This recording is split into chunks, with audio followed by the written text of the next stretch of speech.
विवाह में आपको एक गिफ्ट मिल रहा है। ये आज हमारे बीच में बृज किशोर सर से आप पहले मिल चुके हैं, DSP 2019 में जो सेलेक्ट हुए हैं, लेकिन 2020 के 2 नए चयनित, वो भी आपके डिप्टी कलेक्टर के पद पर, नीरज कौशिक और हमारे विजय। ये 2 लोग की कहानी भी अपने आप में बहुत इंटरेस्टिंग है। मैं आज ज़्यादा समय नहीं लूँगा क्योंकि मैं पहले ही बता चुका हूँ, थ्रोट इन्फेक्शन मेरा 3 बजे के बाद थोड़ा बढ़ना शुरू हो जाता है, इसलिए शाम की क्लास में भी नहीं ले रहा हूँ। ये बहुत ज़मीन से उठे हुए, नीरज कौशिक या फिर आप विजय कुमार को भी लेंगे, बृज किशोर तो है ही, पहले मैं इसका पूरा देखा भी। इनकी कहानी आप जरूर सुनिए। आज के समय में जो एक बेरोजगार छोटी छोटी चीज़ों को लेकर के अपने ऊपर विश्वास नहीं कर पाता कि मैं चीज़ नहीं कर पाऊंगा, ये भी आपके उसी समाज से उठे हुए लोग हैं। और टेक्निकल बैकग्राउंड के भी नहीं, ये भी मैं बता दूं। जैसे अभी बातचीत में ही बहुत चल रही थी कि सर UPSC में नहीं जा रहे हैं आज के समय में हिंदी मीडियम के, तो मेरे को नीरज कौशिक बोलता है सर आप बताइए कोई अभी BA में अपने स्टेट में बना है कि नहीं बना। बोला नीरज मेरे को याद नहीं आ रहा। बोले सर मैं तो हूँ आपके सामने। बोला हाँ मैं भूल गया। ये आर्ट्स बैकग्राउंड के ही है। विजय केवल का तो अगर आप देखेंगे ये टेक्निकल में ही रहे, लेकिन उसके बाद स्विच ऑफ करके आपकी इन्होंने MA किया हुआ था, ठीक है। तो आपके आर्ट्स बैकग्राउंड के हैं ये दोनों ही कैंडिडेट। और राज्य लोक सेवा आयोग की सर्वोच्च आपके डिप्टी कलेक्टर, जो हर एक प्रतियोगी का सपना होता है कि उस सर्वोच्च क्रम पे जाना, उस पद पर ही चयनित हुए। तो मैं एक छोटी सी पहले जो परंपरा हमारे संस्थान की सम्मान करने के लिए, क्योंकि इन्होंने उस भीड़ से हट करके अपने आप को सिद्ध किया है, अपनी योग्यता को, तो अपने संस्थान की तरफ से मैं इनको सम्मानित करना चाहता हूँ। आज एक ही बुके में सभी शेयर करें।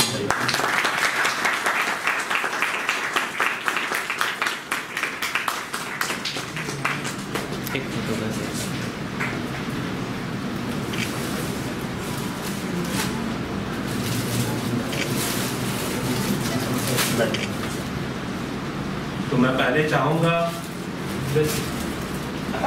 नीरज जो है अपनी छोटे से सफर की कहानी को आपके संक्षिप्त कहानी के रूप में आपके सामने प्रस्तुत करेंगे। तो आप बैठे बैठे आप सब अपने अनुभव को शेयर करें। मैं ले बैठो बैठो। सबसे पहले मैं विजय द्विवेदी सर का सबसे पहले धन्यवाद देना चाहूँगा। उनके बदौलत मुझे डिप्टी कलेक्टर का पद मिला है। पद तो मिल रहा था, श्योर था, बट डिप्टी कलेक्टर का पद मिलने में इनका योगदान सर्वाधिक रहा है। मैं उनको सादा प्रणाम करता हूँ, धन्यवाद देता हूँ। 107 नंबर लाना, इंटरव्यू में 107 नंबर लाना, ये थोड़ा ज़्यादा हो रहा है। मतलब 100 क्रॉस करना, 107 नंबर एक्स्ट्रा होना, उसमें सर का बहुत बड़ा योगदान रहा है। खासकर मेरे एग्रेशन पे उन्होंने काम किया कि बोलते बोलते एग्रेसिव हो जा रहे हो तो आदमी डर जाएगा, सर बोल रहे हैं कुछ कम हो जाएगा क्या, कुछ ज़्यादा हो जाएगा। लेकिन मैंने उसको सुधार किया, एग्रेसिव कम किया, 2 बार आया, फिर बात किया सर एग्रेसिव कम नहीं हो रहा है, फिर धीरे धीरे उस पर काम किया, कम हो गया। अब रही बात सफर की, मैं इसको संघर्ष गाथा कहता हूँ। अपनी सफर को एक सफलता से लेकर सफलता के बीच की जो गाथा है उसको संघर्ष गाथा मैंने नाम दिया है। 7 साल हो गए, 7 साल में मैं इस मुकाम पे पहुँचा हूँ। 2014 से मैंने इसका स्टार्ट किया था, प्रिपरेशन प्रारंभ किया था। अंडर ग्रेजुएशन इसका मैंने स्टार्ट कर दिया था। PSC में आना है, इस वजह से मैंने BA लिया। वैसे मैं साइंस बैकग्राउंड का हूँ, लेकिन मुझे PSC करना है, तो उन सब्जेक्ट से रूबरू हूँ, उनको जान सकूँ,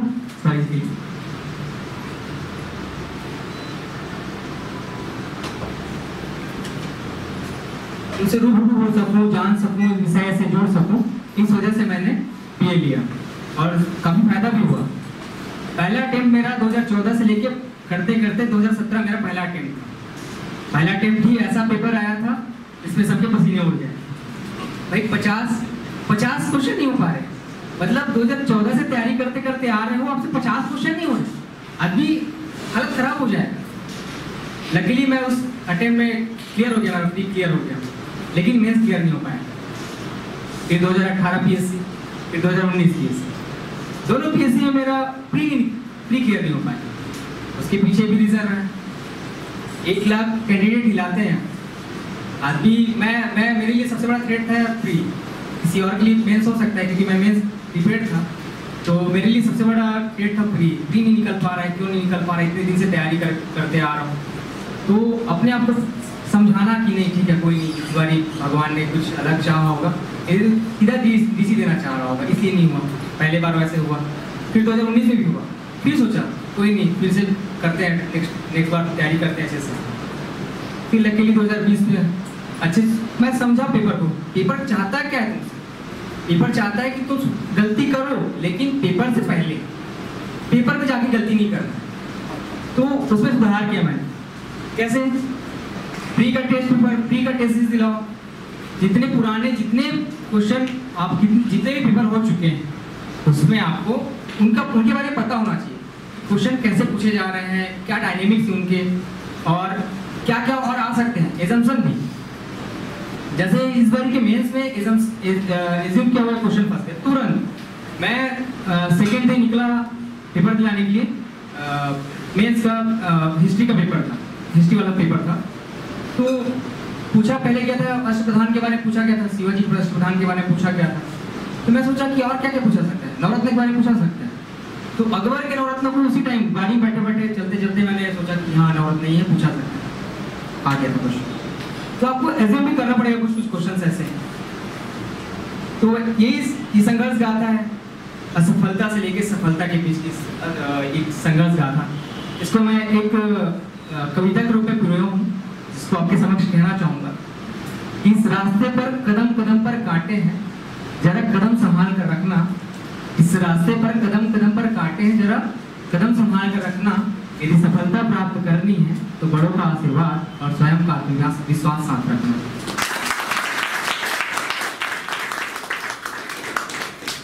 इन्हीं शब्दों के साथ मैं अपनी वाणी को विराम देता हूँ। यदि आपके क्वेश्चन होंगे तो लास्ट में कर सकते हैं, बट अभी विजय भाई सर बनाए संबोधित करेंगे।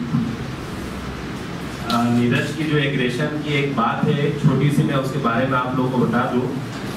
मॉक इंटरव्यू में जब नीरज आया तो चूंकि जनरली जो होता है मॉक इंटरव्यू में 5 बजे सभी बोर्ड मेंबर आ जाते हैं, क्योंकि जो सिलेक्टेड जो रहते हैं अधिकारी उनको 5 बजे के बाद ही समय मिलता है। जैसे नीरज आया था मेरे ख्याल से 15 या 14 उस समय कैंडिडेट थे आपके मॉक के लिए। 10 से 15 मिनट का एक लंबा सेशन चलता है, रिव्यू लास्ट में दिया जाता है सभी बच्चों को। तो नीरज जो था अचानक बोर्ड में बीच में आया, सर मेरे को दूर जाना है देवरी कोट और मेरे को अभी रिव्यू चाहिए था। तो मैं रीजन पूछा एकदम सौम्यता से, क्या कारण है जो आप इतना जल्दी जाना चाहते हो? बोले सर बहुत फूल भरी सड़क रहती है और इसलिए मैं चाहता हूँ कि मैं जल्दी घर पहुँच जाऊँ। तो मतलब बस 5 मिनट लगेगा। फिर उसके बाद मैं पूछा, मैं जो भी रहते हैं वहाँ पर ऑर्गेनाइजर की, बोला अभी 1-2 बच्चे आए थे जिनको बहुत जल्दी फास्ट में रिव्यू चाहिए था। तो बोले नहीं सर वो चले गए। और मेरे ख्याल से विजय और नीरज दोनों उस दिन गए थे, दोनों नहीं लिए थे। और सहयोग से उस दिन डिप्टी डायरेक्टर आपकी अर्चना की और मेरी धर्म पत्नी कल्पना द्विवेदी भी थी। तो मैं बोला कि क्या ये नेक्स्ट मॉक में आएंगे कि नहीं आएंगे? तो उन्होंने एक शब्द कहा था कि आज आए नहीं है, बहुत सही शब्द कहे थे वो। देखिए दोनों जो है मॉक इंटरव्यू में बहुत जल्दी चले गए, रिव्यू में पता नहीं क्या उनको नाराजगी हो गई, क्या हो गया। लेकिन अगर वो वापस आएंगे तो मान के चलना कि 2020 में एक बहुत बड़ी पोस्ट को भी वो लेंगे। और ये वाकई में दूसरे मॉक में भी आए लोग, उस समय में इन सब चीज़ों को थोड़ा क्लियर भी किया। तो बताया कि सर ऐसा ऐसा रीज़न, आप खुद बोले कि सॉरी सर मेरा वो हुआ। तो मैं नीरज को बोला ये अग्रेशन का आपका उदाहरण है, आपको इसी चीज को वहां पर सुधारना है, क्योंकि हमको खुद नहीं पता रहता है कि हम अपने भावनात्मक स्तर पे क्या क्या चीजें कर रहे हैं, दूसरे उसका रिफ्लेक्ट बताते हैं। और वो चीज वाकई में एक अच्छा एक उदाहरण भी बनी नीरज के आपके मॉक के लिए। और वो अपने उस अग्रेशन उग्रता को उसने इतना अच्छा कंट्रोल किया। अब मैं चाहता हूँ उस अग्रेशन को ना दबाए। अब उस प्रशासन में उस अग्रेशन का सबसे ज्यादा क्या होगा आपका, अब वो काम आएगा। लेकिन मॉक इंटरव्यू में इस अग्रेशन को हमको क्या करना पड़ता है, दबाना पड़ता है। तो अब मैं दूंगा विजय के वर्ग को, अब वो अपनी कहानी और संघर्ष गाथा को सुनाए। मैं बहुत बहुत आभार व्यक्त करना चाहता हूँ कि हम लोग इंटरव्यू के समय दोनों साथ ही आए थे, तो उसमें मेरे को मतलब फर्स्ट मॉक था, फर्स्ट इंटरव्यू भी था, तो बहुत ज़्यादा डर लग रहा था मेरे को। तो सबसे पहली बात तो नीरज ने थोड़ा सा मोटिवेट भी किया, कोई बात नहीं डटे, तो मैं दे दिया हूँ, उसके बाद कोई भी ले सकते हैं आराम से रह के। तो मतलब ज़्यादा दोस्त ही है, तो ज़्यादा ऐसी ही बात करते थे, और छत्तीसगढ़ी भी चलता है हम दोनों के बीच में, तो ऐसी बात करते हैं अपन। तो कोई दिक्कत नहीं, मैं देती हूँ ना फटाफट। इसका स्पीड बहुत ज़्यादा था एक्चुअली में, अभी भी बहुत स्पीड से बोलता है, अभी हालांकि आराम से बोला है लेकिन स्पीड बहुत बोलता है। तो मैं देती हूँ, तू भी दे देगा, कोई दिक्कत नहीं है, ऐसे करके फिर मैं अंदर गया। तो वहाँ मेरी दो चीज़ में जो कमी थी उसको सर ने बहुत अच्छे से मेरे को इम्प्रूव कराया। एक तो पहला, मैं MA जो हिस्ट्री किया हूँ, क्योंकि इंजीनियरिंग मैकेनिकल इंजीनियरिंग से मैंने किया है ग्रेजुएशन, उसके बाद MA हिस्ट्री किया हूँ। तो MA हिस्ट्री को मैंने दबा दिया था, मतलब नहीं डाला था, मतलब अपने जो बायोडाटा है उसमें उसको शो नहीं कराना चाह रहा था, क्योंकि वहाँ से क्वेश्चन मेरे को नहीं पता है, या अचानक टाइप से इंजीनियरिंग के बाद फिर MA हिस्ट्री क्यों कर लिए वैसा टाइप का। तो फिर सर से इस बात पर डिस्कस हुई कि इसको करना है कि नहीं। तो अगर इसको डालो तो मैं सेट भी क्वालिफाई था, इसको भी मैंने नहीं बताया था, शो नहीं किया। तो फिर सर बोले कि ये दोनों चीज़ को डालो और उसको वहाँ पे बताओ, तो आपको वहाँ पे पॉजिटिव थिंकिंग रहेगा, और ज़्यादा से ज़्यादा क्वेश्चन जो है आपका हिस्ट्री से ही पूछा जाएगा। और यही चीज़ सेम चीज़ हुआ, मेरे से इंजीनियरिंग से ज़्यादा ना पूछ के वहाँ पे हिस्ट्री से ज़्यादा क्वेश्चन पूछा गया। एक दूसरा यहाँ पे ये हुआ कि मेरा जो हॉबी था मैं सिंगिंग में डाला था, जबकि मेरा एक्चुअल जो काम था वो सिलाई का काम था। तो इससे फिर सर से भी डिस्कस हुआ कि क्या करना चाहिए क्या क्या। तो सिंगिंग मैंने कहा कि बताया, तो सर ने बताया कि अभी का जैसे अभी का हम लोग लेटेस्ट गाना सुनते हैं कबीर, मतलब जैसे मेरा कबीरा गाना फेवरेट है अरिजीत सिंह का। तो सर को सुनाया, तो वो बोले वहाँ तो 60 मतलब 60-70 के दशक वाले, दशक नहीं मतलब उम्र वाले बैठे रहते, उम्र राज वाले, उनको अभी का गाना सुनाओगे तो पसंद भी नहीं आएगा, मतलब नहीं क्या उसको समझ में भी नहीं आएगा अभी का गाना सुनाओगे तो उससे ज़्यादा इंटरेस्ट नहीं होते। उनको पुराना गाना लग जा करे वैसा वाला गाना सुनाओगे। तो फिर मैं हॉबी फिर डिस्कस किया, फिर बताया कि क्या काम करते हो, फिर बताया मैं सिलाई करता हूँ, एक्चुअली मैं करता हूँ, अभी भी करते हैं। तो इनको डालोगे तो ज़्यादा रहेगा करके इंप्रेशन पड़ेगा और आपको अच्छे स्कोर करेगा। तो मैं इस हॉबी को मैंने चेंज किया और सिलाई बुटीक वर्क अपना सिलाई डाला और मेरे को 110 नंबर मिला, तो भी सोनवानी सर की बोल रही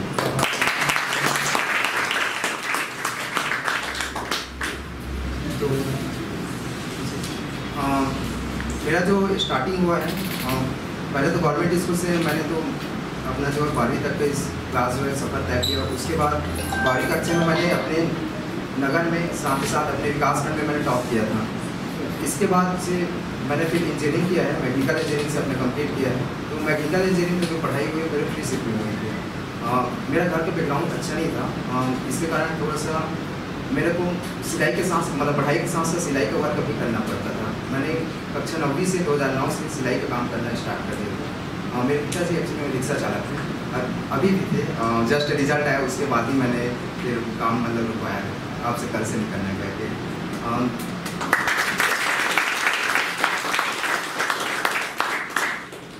मैंने 16 में इंजीनियरिंग पास की, उसके बाद 17 से सिविल सेवा की प्रिपरेशन शुरू कर दी। 17 में मैंने पहले अटेम्प्ट दिया था। उस समय पहला अटेम्प्ट था, पता भी नहीं था मतलब कैसा टाइप का क्या क्या आया था क्वेश्चन पेपर, और तैयारी बहुत अच्छे से की थी। लेकिन एक बात बताना चाहूँगा, मैं अपने तैयारी में इतना ज़्यादा जूझ गया था, मतलब ना तो दिवाली दशहरा ऐसा वाला जो रहता है ना वो सब मनाने के चक्कर नहीं था, सिर्फ घर ही बैठा था। तो तैयारी चक्कर में इतना ज़्यादा जूझ गया था कि फॉर्म डालना तक भूल गया था। ये कंडीशन सच में, मतलब लास्ट दिन था 9 तारीख था जनवरी, आज भी याद है। समय इतना था मतलब 11:30 बज गया था। मेरे को क्लासरूम में जैसे कोचिंग करने आता था अभी सर के पास, तो आने के लिए पैसा नहीं था उस दिन, मैं अपना स्टोरी बता रहा हूँ, पैसा नहीं था आने के लिए। तो मैं एक दोस्त से कॉल किया कि ऐसी बात है, मैं बस में आते जाते तो मैं धनपुर से अप डाउन करता था यहाँ से, तो पैसा नहीं है मेरे पास आने के लिए करके। तो वो बोला वो किराना दुकान में बैठता था, तो अभी आ जा लेने के लिए पैसा ऐसे करके। तो मैं बोला ठीक है, खाना वाना खा के 12 बजे आराम से आते हैं, खाना पान वान खाते जाते हैं, तो वैसा नहीं तो मैं आ जाऊँगा बाद में कह के। तो नहीं, वो बोला नहीं दुकान बढ़ा दूंगा, मतलब बढ़ाना मतलब समझ गया ना, बंद करना होता है, ठीक, तो बंद कर दूंगा। तो एक काम कर अभी आ जाए, बाद में फिर कहाँ देंगे, बंद कर देंगे, फिर नहीं मिल पाऊँगा ऐसे। तो अब सोच लो 11:30 बजे था, अगर मैं खाना वाना खा के जाता 12 बजता तो बत्ती काटता वहीं से। तो मतलब फिर 11:30 बजे उसके पास गया और ऐसे फिर पैसा दिया, उसके बाद डिस्कस करने लगे। उसको पता था PSC कोचिंग करने जाता हूँ, लेकिन ये पता नहीं था कि मैं फॉर्म भर लिया। तो अचानक से पूछा फॉर्म डाल लिया यार PSC कैसे करके, तो मैं बोला अभी नहीं डाला वैसे। तो फिर मेरे को चिल्ला के बोला कि कैसा लड़का है कि PSC की प्रिपरेशन कर, अभी तक फॉर्म नहीं डाला, लास्ट डेट ऐसे है। तो वही फिर बत्ती गुल हो गई थी, फिर क्या करूँ क्या कह के एकदम हड़बड़ा गया था। जैसे जैसे एक फ्रेंड को कॉल किया, उस समय तो अपन जानते नहीं थे सोशल मीडिया मतलब कैसे फॉर्म डालते हैं मोबाइल वगैरह में। तो फ्रेंड को कॉल किया, तेरे को जो नाम डालना है अपना, मेरा बस नाम डाल दे, मम्मी पापा अपनी नाम डाल दे, ठीक है, एड्रेस वगैरह भी अपना ही डाल दे, ठीक है। बाद में एडिट करने का ऑप्शन देता है जी, 1 हफ्ते बाद या 3 दिन बाद खुल जाता है पोर्टल, फिर एडिट करने का ऑप्शन देता है। तो जैसा भी है नाम बस सही डाल दे और जो भी थोड़ा सा एड्रेस वगैरह अपना डाल दे और जैसे भी सबमिट कर दे। तो भाई लग चांस भी अच्छा था कि वहाँ उस समय सर्वर भी अच्छा चला और मेरा फॉर्म फाइनली डल गया। तो ऐसा भी नहीं करना है, मतलब मेरा कहने का मतलब ये है कि फॉर्म जैसे निकलता है, मतलब 1 आध हफ्ते के अंदर कई लोग रहते हैं ना कि लास्ट में डालेंगे, तो ये वाला गलती मत करना जो मेरे साथ हुई है। उसके बाद फिर जब भी फॉर्म निकलता है मैं 1 हफ्ते या 2-3 दिन रहता है फटाक से डाल देता हूँ। तो 17 का पेपर ऐसा था, जैसे सर ने भी बताया कि बहुत टफ वाला जो पेपर था, तो वैसे ही टफ वाला पेपर अपन भी दिलाए थे और पहले ही अटेम्प्ट में बहुत, क्योंकि क्वेश्चन पेपर हमसे भी नहीं बन पाया था, मुश्किल से 45 क्वेश्चन मेरे से खुद अटेम्प्ट हुआ था। तो एकदम घर में आकर रो रहा था कि 45 क्वेश्चन मेरे से अटेम्प्ट हुआ है। मेरे पापा और मेरे सिस्टर दोनों चुप कराने पड़ गए थे, क्या हुआ क्योंकि अरे मेहनत किया रहोगे ना तो एकदम मतलब अलीक लगता है कि पहली बार पेपर दिला, ऊपर से 45 क्वेश्चन अटेम्प्ट हुआ है, एकदम दोनों भिड़ गए थे। तो बाद में फिर समझ आया कि पेपर तो ही कठिन है कहके, हम तो फर्स्ट टाइम दिए थे, पता ही नहीं था इतना हार्ड पेपर भी आता है कहके। तो बाद में समझ आया कब, और फाइनली क्लियर भी हो गया 17 पेज में, लेकिन मेंस जो है नहीं निकल पाया था। 18 में फिर क्लियर हुआ, फिर मेंस नहीं निकला, 19 में भी निकला, फिर मेंस क्लियर नहीं हुआ। इसका रीज़न ये था मेरा जो मेंस का जो है ना स्पीड मेरा कम था, मैं 3 घंटे में पूरा क्वेश्चन अटेम्प्ट नहीं कर पा रहा था। आज भी 20 वाला मुझे अभी जो सिलेक्ट हुआ उसमें भी कुछ क्वेश्चन ऐसे हैं जो छूट जा रहा था मेरे से क्वेश्चन पेपर में, क्योंकि फाइनली जो है ना जैसे किसी लगभग टॉप 50 में जो होंगे वो ये वाला रीज़न किसी के साथ नहीं आता कि आपका समय के नाम से छूटता है, ऐसा वाला रीज़न। लेकिन मेरा उल्टा था, समय के नाम से छूटने वाला रीज़न था, इसी नाम से 3 अटेम्प्ट मतलब 4 अटेम्प्ट लग गया मेरे को निकलने में। तो फाइनली 20 में भी मेरा प्री क्लियर हुआ, मेंस क्लियर हो और आज मैं असिस्टेंट कमिश्नर स्टेट टैक्स पे वर्किंग।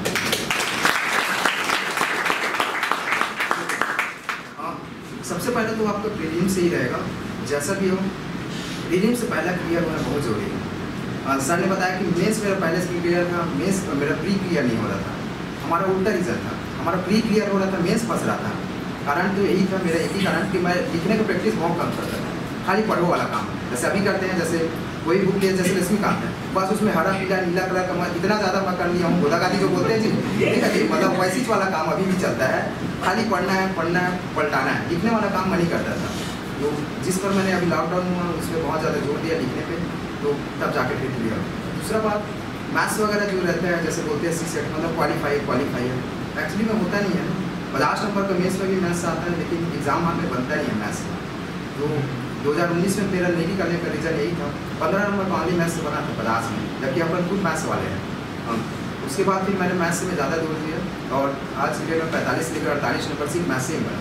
इसी के थ्रू मेरे को 136 नंबर सबसे हाईएस्ट स्कोर आपका 4th पेपर में ही मिला है। तो और कुछ क्वेश्चन हम पूछ सकते हो, बस ऐसी है मेरी तरफ से।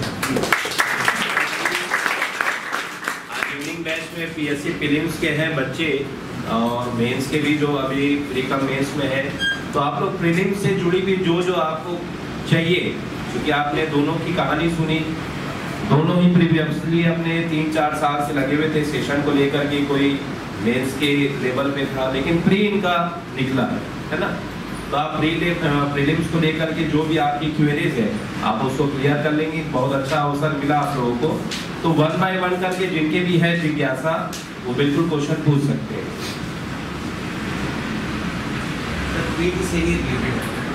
खड़े होके लाउडली एकदम एक्स आर्मी अफसर है आप, तो डेकोरम में बकायदा आपकी आवाज पूरे लोगों को सुनाएंगे। सर थोड़ा प्री का क्वेश्चन से थोड़ा सा मेरा सवाल रहता है, जब भी मैं सर के कोई भी आता है तो सबसे पहले ये पूछता हूँ कि मेंस में थोड़ा आंसर राइटिंग तो हो जाता है मेरे से। प्री में क्या होता है कि 4 ऑप्शन रहते हैं, 4 ऑप्शन में 2 को तो मैं गलत चूज़ कर लेता हूँ, हमेशा मोस्टली मेरे साथ होता है 2 गलत चूज़ कर लेता हूँ, लेकिन 2 में जो डाउट रहता है ना, जब भी मैं टिक करता हूँ गलत में हो जाता है टिक। तो वो मैं जानना चाहता हूँ कि उसको 2 आंसर है उसको कैसे मैं फाइंड आउट करूँ। आप टेस्ट सीरीज बुलाते हैं? हाँ जी सर, ज्वाइन किया।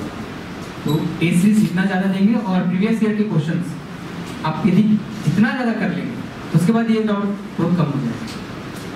प्रीवियस ईयर के जितने क्वेश्चंस हैं वो कर लेंगे और उनको नोट डाउन करेंगे। नोट डाउन करने के बाद उन्हीं क्वेश्चन को आपसे जो बन रहा है तो बनेगा ही बनेगा, जो इजीली एक बार में देखे सरसरी तौर पे देखने बन जाता है कि हमारा क्या बन रहा है, जो नहीं बन रहा है उसको नोट डाउन कर लेंगे उसके बाद उन्हीं का ही रिवाइज करेंगे लास्ट टाइम, जब एग्जाम में जा रहा है उसी को रिवाइज करके जाएंगे, फिर देखेंगे आपका कैसे बनता है, उसमें दिक्कत नहीं आएगी, बहुत कम हो जाएगा।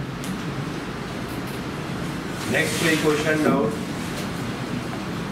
इनको भी पूछना है, पूछ लीजिए, बहुत अच्छा हो सर कि बाद में मन में ना रह जाए कि मैं तो केवल सर से क्वेश्चन पूछना चाहती थी या पूछना चाहता था लेकिन पूछ नहीं पाया।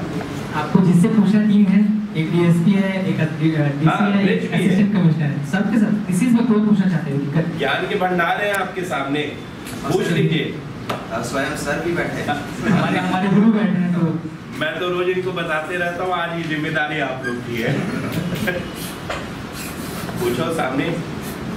सर जैसे प्रीलिम्स का स्टार्ट कर रहे हैं तो कैसे टाइप में पढ़ना स्टार्ट करें? फर्स्ट टाइम सबसे बड़ा पोर्शन है छत्तीसगढ़ का, आप छत्तीसगढ़ से स्टार्ट कर सकते हैं, फिर उसके बाद देख सकते हैं क्वेश्चन ज़्यादा कहाँ से आ रहा है। जीएस में क्वेश्चन आ रहे हैं, हिस्ट्री से है, कॉन्स्टी से है, साइंस से आ रहे हैं, इनको स्टार्ट करिए, इस हिसाब से करिए। लेकिन मैं बोलूँगा प्रीलिम्स निकालना है तो टेस्ट सीरीज मस्ट है, टेस्ट सीरीज दिला रहे हैं, क्वेश्चन करिए, क्वेश्चन के बाद जो क्वेश्चन नहीं बनते उनको नोट डाउन करिए। ऐसा होता है ना कि हम टेस्ट सीरीज दिलाते हैं तो क्वेश्चन जो नहीं बनता उनको नोट छोड़ देते हैं, वो क्या होता है, ऐसा नहीं करना, उनको नोट डाउन करना, आपको एक बहुत फायदा होगा। यदि आपको प्री हर बार निकालिए ना तो एक बार तो बना लीजिए, फिर आपको देखना नहीं पड़ेगा, प्री के लिए नहीं देखना पड़ेगा। हमें मेरी गलती यही होती थी कि मैं 2020 पीएससी के लिए ऐसा किया हूँ। यदि मैं 2017 से ऐसा करना स्टार्ट कर देता तो मैं प्री में कभी फेल नहीं, मैं दावे के साथ कह सकता हूँ, मैं नहीं करता था, टेस्ट सीरीज में नहीं दिलाया हूँ। 2020 पीएससी के लिए मैंने टेस्ट सीरीज ज्वाइन किया, अर्जुना सर के यहाँ भी किया था, बहुत सारे के और। तो आप टेस्ट सीरीज दिलाएंगे तो बहुत ज़्यादा फायदा होगा, और नोट डाउन करिए, फिर कभी प्री में फेल नहीं होगा।